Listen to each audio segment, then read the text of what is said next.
Hey guys, तो जैसा कि हम सभी को पता है कि कल मध्य प्रदेश यानी एमपी में वोटिंग कंप्लीट हो चुकी है। और सच बताऊं यार, ये वोटिंग पैटर्न काफ़ी इंटरेस्टिंग है। मतलब सच में यार, अगर आप पूरे एमपी को देखते हो ना, तो ये आपको काफ़ी ज़्यादा इंटरेस्टिंग लगता है पूरे वोटिंग पैटर्न को समझने में कि कौन जीत रहा है कौन हार रहा है। क्योंकि सच में ये काफ़ी ज़्यादा क्रिटिकल इलेक्शन हुआ है अभी तक जितना देखा गया है। शिवराज सिंह चौहान के खिलाफ कोई भी नाराजगी ऐसा सच देखने को नहीं मिलती। अगर आप ग्राउंड लेवल पे हो, अगर आप डेफिनेटली अगर आप मीडिया को सुन रहे हो, तो आपको लगता है कि यार शिवराज के खिलाफ नाराजगी है या फिर शिवराज सिंह चौहान के खिलाफ एक एंटी इनकम्बेंसी है, ऐसा कुछ आपको सुनने को मिलता है। लेकिन अगर आप ग्राउंड लेवल पे जाते हो ना, तो आपको इतना कुछ सुनने को नहीं मिलता है। डेफिनेटली जो एक फैक्टर उनके साथ आता है कि जो उनका कनेक्ट है पूरी जनता के साथ, वो देखने को मिलता है। और सच में यार, ये देख के अच्छा लगता है अगर आप शिवराज सिंह चौहान के भक्त हो या फिर बीजेपी सपोर्टर हो। लेकिन वहीं अगर आप कांग्रेस की बात करो, तो कांग्रेस के लिए भी चीज़ें बुरी नहीं है। कांग्रेस को भी एक ग्रास रूट लेवल पे आपको देखने को मिलता है कि उनको भी एक अच्छा खासा सपोर्ट बेस मिलता है। जो एक सिंपथी वाली लहर है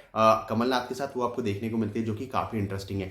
अगर मैं इस इलेक्शन की बात करूँ, तो ये इलेक्शन काफ़ी ज़्यादा सेक्शन वाइज में बटा हुआ है। अगर आप जैसे बात करो ग्वालियर चंबल की, तो वहाँ पर डेफिनेटली कांग्रेस को एक एज मिलता है। सच में वहाँ पर देखने को मिलता है कि कांग्रेस को एक एडवांटेज है।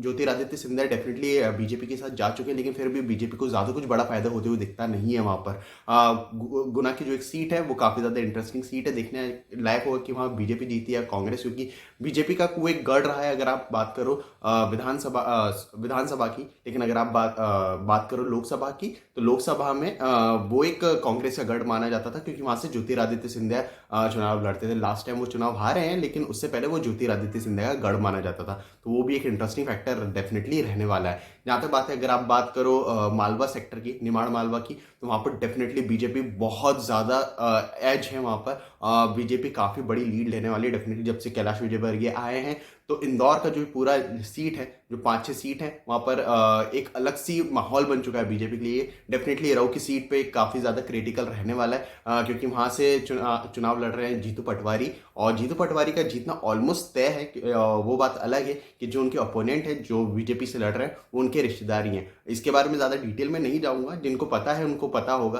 कि मैं किस चीज़ की बात कर रहा हूँ। लेकिन हाँ, जो ओपोनेंट है वो जीतू पटवारी के रिश्तेदार ही हैं। हाँ, वो सीट एक क्रिटिकल रहने वाली है। मऊ की सीट काफ़ी ज़्यादा क्रिटिकल होती, लेकिन वहाँ से अंतर सिंह दरबार, जो कि एक निर्दलीय विधायक के निर्दलीय चुनाव लड़ रहे हैं, जो कि कांग्रेस के विधायक रह चुके हैं, अगर वो निर्दलीय नहीं लड़ते तो डेफिनेटली कांग्रेस को काफ़ी ज़्यादा बेनिफिट मिलता है। लेकिन क्योंकि वो खुद एक निर्दलीय चुनाव लड़ रहे हैं, इसी कारण से कांग्रेस को वहाँ काफ़ी बड़ा डेंट लगने वाला है। और हो सकता है कि ये जो कांग्रेस सॉरी अंतर सिंह दरबार और बीजेपी के बीच का जो डिफरेंस रहेगा, वो कांग्रेस रहेगी डेफिनेटली। अंतर सिंह दरबार को मेरे हिसाब से कांग्रेस से ज़्यादा वोट मिलने वाले हैं। वो निर्दलीय लड़के भी काफ़ी स्ट्रॉन्ग कैंडिडेट रहने वाले हैं डेफिनेटली।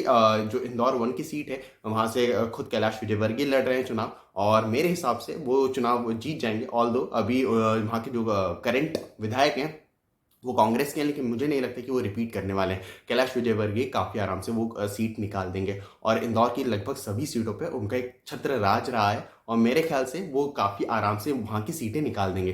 जहाँ तक बात करें देवास की या फिर अदर इलाकों की, तो वहाँ पर सीटें काफ़ी डिवाइडेड मिलती है। आपको पता ही होगा क्या, देवास की अगर सीट की बात करो, तो वहाँ से गायत्री राजे पवार काफ़ी इजीली जीत रही हैं चुनाव। इसमें कोई शक की बात नहीं है। डेफिनेटली वहाँ के जो कांग्रेस के प्रत्याशी हैं, उन्होंने काफ़ी ज़्यादा एफर्ट दिखाए हैं इलेक्शन जीतने में, लेकिन मुझे नहीं लगता कि वो जीत पा रहे हैं। अगर मैं ग्राउंड लेवल की बात करूँ, तो मुझे लगता है कि गायत्री राजे पवार काफ़ी आराम से चुनाव निकाल देंगे। वहीं दूसरी तरफ अगर आप बात करो सोनकच की, तो वहाँ से चुनाव लड़ रहे हैं सज्जन सिंह वर्मा, और वो भी अपनी सीट निकाल देंगे। डेफिनेटली आप खुद सोच के देखो, दोनों ही एरिया में कितना फर्क है। अगर हम बात करें गायत्री राजे पवार या फिर सज्जन सिंह वर्मा के, दोनों की एरियाज में ज़्यादा दूरी नहीं है, लेकिन फिर भी आपको एक कंप्लीटली डिफरेंस देखने को मिलता है। तो इतना ज़्यादा डिफरेंस है। वहीं बात करें, अगर आप बात करते हैं भोपाल या उसके आसपास के एरिया की, तो डेफिनेटली वहाँ सबसे ज़्यादा क्रिटिकल लड़ाई है। वो एरिया में जो इलेक्शन जीत रहा है, वो इस इलेक्शन को जीत रहा है। मतलब सच में जो डिसाइडिंग फैक्टर है, वो भोपाल और उसके आसपास का एरिया है, क्योंकि भोपाल और उसके आसपास के एरिया को माना जाता है कि वो शिवराज सिंह चौहान का गढ़ है। और अगर वहां से शिवराज सिंह चौहान को डेंट लगता है, तो डेफिनेटली कांग्रेस को फायदा होता है। क्योंकि छिंदवाड़ा जैसे एरिया की अगर मैं बात करूं, तो वहां के आसपास के ज्यादा एरिया में कांग्रेस को बहुत बड़ा फायदा होते हुए दिख नहीं रहा है। डेफिनेटली छिंदवाड़ा तो वो जीत रहे हैं, कमलनाथ को हरा पाना वहां से ऑलमोस्ट इम्पॉसिबल है, लेकिन उसके आसपास के एरिया पे ज्यादा इफेक्ट हमें दिखता नहीं है कमलनाथ का। वहीं बात करूं भोपाल या उसके आसपास के एरिया की, वहाँ पर हमेशा से बीजेपी को एक एज रहा है, स्पेशली पिछले 20 सालों में काफ़ी बड़ा एडवांटेज रहा है। इसी कारण से बीजेपी की सरकार जो है वो रिपीट कर रही थी, क्योंकि मालवा निमाड़ उनका हमेशा से ही एक गढ़ माना जाता है। वहाँ से बीजेपी को हमेशा से एक बैकबोन बन के आता है। मालवा निमाड़ का जो एरिया है, चंबल से उनको हमेशा से उतना बेनिफिट नहीं मिला जितना उनको भोपाल से बेनिफिट मिला है, भोपाल और उसके आसपास के एरिया से। तो इस बार अगर भोपाल और उसके आसपास के एरिया पे बीजेपी अपना परफॉर्मेंस रिपीट करती है तो ये इलेक्शन काफ़ी ज़्यादा क्रिटिकल हो जाएगा और बहुत ज़्यादा क्लोज हो जाएगा। लेकिन अगर वहाँ से डेंट लगता है बीजेपी को तो मेरे हिसाब से कांग्रेस इस इलेक्शन को जीत जाएगी। देखने लायक होगा कि इलेक्शन में कौन जीता, क्योंकि ये इलेक्शन काफ़ी ज़्यादा क्रिटिकल है। हर एक सीट की लड़ाई है और हर एक सीट पे एक अलग सा गेम चल रहा है। जो पर्सनली मैं जिन सीटों के लिए एक्साइटेड हूँ रिजल्ट्स के लिए, वो कुछ ऐसी हैं कि एक है वो हुई नरेंद्र सिंह तोमर की सीट, गुना की सीट, इंदौर 1 की सीट जहाँ से कैलाश विजयवर्गीय खुद लड़ रहे हैं। बात करूँ मैं सज्जन सिंह वर्मा की सीट, शिवराज सिंह चौहान और कमलनाथ की सीट की मैं बात नहीं करूंगा, क्योंकि मुझे लगता है कि वो दोनों सीट अपनी काफ़ी आराम से निकाल रहे हैं। लेकिन सबसे ज़्यादा जो क्रिटिकल सीट मुझे लगती है वो प्रहलाद पटेल की लग रही है। और बात करूं मैं तुलसीराम सिलावट की बात करूं, या फिर मैं बात करूं